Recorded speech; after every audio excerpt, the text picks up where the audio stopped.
Obila e sub-kaonti ma Ugunja e kaonti ma Siaya koro nono ji moko ma ichich osebedo kanyayo timbe mag mahundu koting'o kuo mag jamni kod turo udi e seche mag otieno ma osebedo katimore e gweng' ma Madungu kod alwora mare.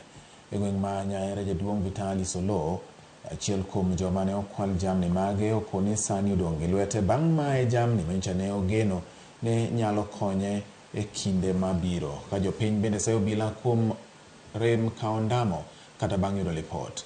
Jaduong' Olo koni chakre ne ogo lipot bang' kwal jamni mage, onge obila moro amora mosechopo dalane mar timo nonro. Komanda mar obila ma Siaya Kleti Kemboi kata kamano okoni timbe mag mahundu kod kuo jamni osedok piny e gwenge mag Madungu mayudore e tong' mar kaonti ma Siaya kod Kakamega.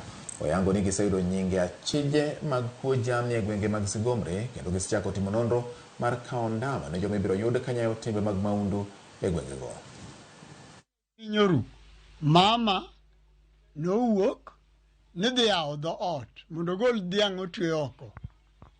Kane omondo gimo sa 12, kane ochopo koyawo dhoot hivi, to noneno thuon dhoot maduong' ikor sis.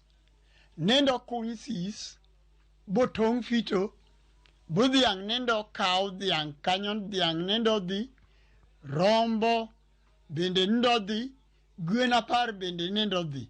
Wan ne wawacho ni chief nong'adnwa rieko, jogi hinyowa nikech security madritwa onge.